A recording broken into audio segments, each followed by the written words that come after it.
We always seem to, well, see ourselves in animals, right? Yeah. Especially when it comes to their relationships. Like, oh, look, those two squirrels are fighting. They must be a couple. But how much do we really know about animal friendships? Well, that's a great question. And today we're diving into some brand new research that takes us beyond just, you know, the cute animal antics. Exactly. We're going deep using two studies, both published just this week, to really understand how personality shapes animal relationships. Yeah, it's amazing timing, really. Both published December 4th and 5th, actually. Oh, wow. So hot off the presses then. Literally. And they look at two very different species. One focuses on female water buffalo in Hong Kong, a feral population, and the other tackles male African elephants in Namibia. Okay, so we've got buffalo and elephants, Yeah. two animals that don't exactly scream best friends forever, right? Right. But both studies highlight personality as this key factor to understanding their social lives. I love it. So we're not just watching cute animal videos. We're really getting into the science of why certain animals might, gravitate towards each other. And what it means for their welfare, especially for conservation efforts. Okay, let's start with the buffalo. This study took place on Lantau Island, right? Right. What exactly were they looking for in these buffalo, buffalo BFFs? Well, researchers actually use something called spatial proximity as a friendship indicator. Spatial proximity. Yeah. So basically, you spend more time physically near those you like, right? Makes sense. I definitely do that with my friends. Exactly. So they meticulously tracked how close individual female buffalo were over time and then connected that to personality traits. Okay, hold on. How do you even determine a buffalo's personality? Are they giving these buffalo, personality quizzes or something? Haha, not quite. They focused on 3 observable behaviors: social tension, so how buffalo approach or avoid each other. Then there's vigilance, or how they react to their surroundings. And finally, dominance, their behavior towards others in the herd.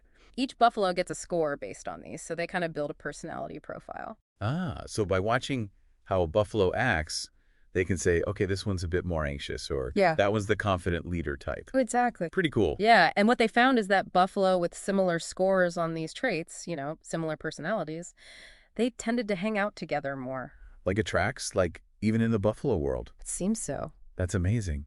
And I mean, thinking about it makes evolutionary sense. If you're a buffalo and you're around others who react to danger the same way you do, well, your chances of survival as a group increase, right? Right, You right. kind of see this pattern with humans too, right? Yeah, We tend to gravitate towards people who are similar to us. absolutely.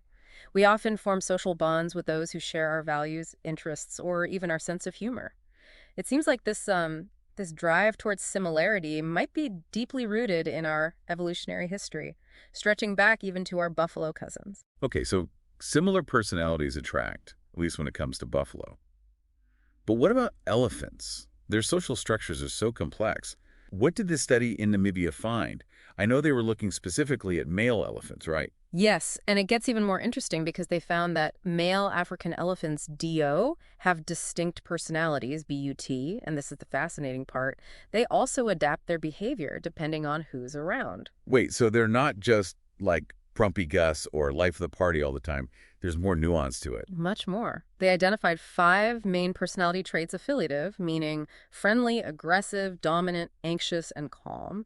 And each elephant kind of falls somewhere on the spectrum for each of these traits, which gives them a unique personality profile. Okay, I'm picturing a little chart for each elephant, like their personal report card. Hmm. Good at sharing, needs to work on anger management. Haha, good visualization. And while an elephant's personality remains relatively consistent, the study found they adjust their behavior based on who they're interacting with. For example, younger males actually bring out a different side of older elephants. Oh, yeah. This is the part I was looking forward to. The study found that when younger males are around, the older males are more likely to be friendly and, show off a bit. Exactly. There's more playful interaction and displays of dominance when there's a mix of ages, which suggests that having diverse age groups within elephant populations is really important for their social development. It's interesting. It's like even these big, tough animals show a softer side in certain contexts. It makes you rethink your assumptions. It really does. But what happens when a high-ranking male comes along? I'm guessing things aren't quite as fun in games anymore. You're right. The presence of we could call him a socially influential male seems to change the mood. There's less friendly interaction overall, like everyone's on their best behavior. Uh-huh. Elephant social etiquette. Don't want to step on the wrong toes, literally and figuratively, when the big boss is around. But, okay, if dominance plays such a role, what actually makes a male elephant the, I guess, top dog? Well, interestingly, the study found that the most dominant males weren't necessarily the most aggressive. They actually balanced aggression with friendliness. So it's not just about brute force. It's about social intelligence, knowing when to show strength and when to play nice. Exactly. Wow, that's fascinating. And I think it's a good place to pause for now. This elephant study is already busting some myths. It certainly challenges our assumptions about these incredible creatures. And in part two, we'll delve even deeper into what these findings mean for both elephants and buffalo in the bigger picture. You know, it's incredible how much we can learn about animal behavior when we go beyond just, watching them at the zoo or on TV. These studies really dig deep, don't they? They do. It's amazing what we can uncover when we apply scientific rigor to, well, there's something as seemingly simple as animal friendships. Yeah, and they really challenge our assumptions, especially about elephants. We tend to view them with this, sense of awe, these majestic giants roaming the savannah. Absolutely. But this research really reveals how complex their social world is. It's a good reminder that we share this planet with incredibly intelligent beings. It really makes you wonder how much more is there to discover, especially with animals in the wild. It's not like they're performing on cue for the scientists. Right, exactly. And think about the logistics. Researchers have to observe these animals in their natural habitat, which is, well, often remote and difficult to access, and sometimes for years. Wow, years. Yeah, and they're dealing with unpredictable behavior, weather, all sorts of obstacles. It's not easy. That makes these insights even more impressive then.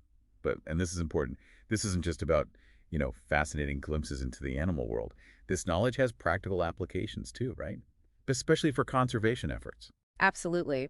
Understanding how animals form social groups, how they raise their young, how they react to threats, all of this informs conservation strategies. It's about using science to make informed decisions, not just guessing what's best for them. So by understanding personality and social dynamics, we can actually help protect these animals in a world with, well, so many threats. Habitat loss, climate change, all of that. It's almost like we're starting to speak their language, translating their behavior into knowledge that actually helps them thrive. Yeah, that's a great way to put it. And it's not just about endangered species either.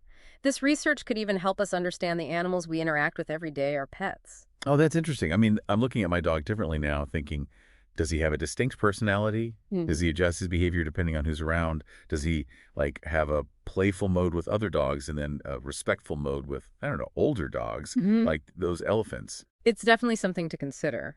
And it reminds us that, well, the world of animal behavior is still full of mysteries waiting to be uncovered. But there are some big questions that researchers are already grappling with. Like what? Well, both of these studies focused on a specific demographic. We looked at female buffalo and male elephants, right? Right. So what about other species? What about other demographics? Do male and female animals of the same species form friendships differently? What about animals that are more solitary? How do they navigate their social world? Yeah, good point. And then, well, there's the whole challenge of actually studying animal behavior in the wild. Like, how do we observe creatures in environments that are, well, really difficult to access? I mean, imagine trying to study deep-sea creatures. Right. It's a whole other level of difficulty. I'm picturing researchers, huddled in these tiny submarines, trying to get a glimpse of, I don't know, some elusive squid. It's true. It's a huge challenge, but that's why it requires so much innovation.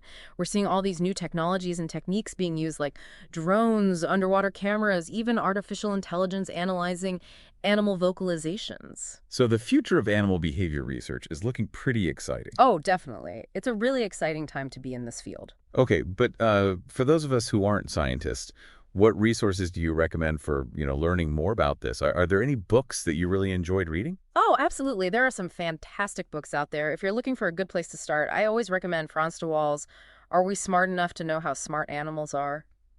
It really challenges our, our human-centric view of intelligence. And it showcases the amazing cognitive abilities of animals. Oh, that sounds fascinating. Anything specifically on animal friendships, though? Well, for that, I'd suggest Jennifer Ackerman's The Genius of Birds. It's not solely about friendship, but it offers a captivating look into the complex social lives of birds, their bonds, their communication, their cooperation. Okay, those are both going on my reading list. But, all of these studies, these books, they kind of reveal this almost hidden layer of complexity in the animal world, right? But it also raises the question, are these relationships really friendship as well as we understand it? Or are we still just projecting our own human emotions onto animal behavior? That's the million-dollar question, isn't it? It's a question that sparks endless debate. I mean, scientists are careful to avoid what we call anthropomorphism. Anthropomorphism. Yeah, so giving human characteristics to non-human things. But, well, there's no denying that many animal interactions really do resemble what we consider friendship. Take the buffalo study, for example.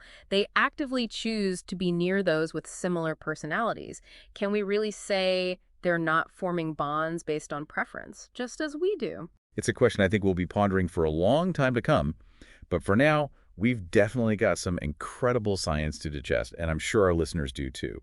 We've covered a lot of ground in this deep dive, from those buffalo besties all the way to elephant etiquette and the complexities of social hierarchy. And we've seen how this research isn't just about, well, understanding the animal world. It's about ensuring their well-being and using this knowledge for conservation efforts. Right, exactly. But, okay, before we wrap up, I have to admit, there was one detail from that elephant study Yeah. that I just loved. Those older males showing off in front of the youngsters. It makes them seem, well, a lot more relatable, doesn't it? It really does. Like, they're not so different from us, after all. A little bit of bravado, a little bit of playfulness. It just goes to show that you never know what you'll discover when you delve into the world of animal behavior. I mean, honestly, it's just remarkable, isn't it, how much we're learning about animal behavior. We've come such a long way from, like, just basic observations, Yeah. making assumptions based on what we see. Now we've got these, I don't know, these incredible scientific tools to help us understand what's actually happening in their social lives. Yeah, it really is amazing. It's like we're finally starting to see, like, appreciate how complex and nuanced their world really is. We're going beyond these, like, simple stories we often, I guess, impose on animals. And as we learn more, I think we also realize just how much we still don't know, Yeah, right? I don't know. It's kind of exciting, kind of humbling at the same time. I agree. It's really both. It's a vast and just endlessly fascinating field of study. So as we wrap up this deep dive, I'm curious, what's the one thing that really stuck with you from all of this? What was your big, I don't know, aha moment? That's a tough one. But I think for me, it was realizing that even animals like elephants, these massive, seemingly straightforward creatures, they have these really intricate social dynamics, like the fact that they change their behavior depending on who they're with and that their personalities develop over time. I mean, it really shows how complex their social world is. Right. It's like we're seeing this whole other level of intelligence and awareness that we maybe didn't give them credit for before. Makes you wonder what other secrets are out there. Right? Mhm. What else will we uncover about animal behavior in the next, I don't know, 5, 10 years? Oh, for sure. It's a great question. And it kind of speaks to the potential of all this research, right? Where could it lead us? Oh, exactly. Well, I think we can all agree that the animal kingdom is just way more fascinating than I think a lot of us ever imagined. And the more we learn, I think, the more we realize that all these creatures we share the planet with, they've got a lot to teach us about intelligence, about social behavior, maybe even about ourselves. Yeah, I think so too. And I think, that these studies are a great reminder to approach all animals with a sense of, I don't know, respect and wonder. That's a great way to put it. Thanks so much for joining me on this deep dive into, well, I guess you could call it the world of animal friendships, or at least something that looks an awful lot like friendship to us humans. The pleasure was all mine. And to everyone listening, until next time, keep exploring, stay curious about the world around you.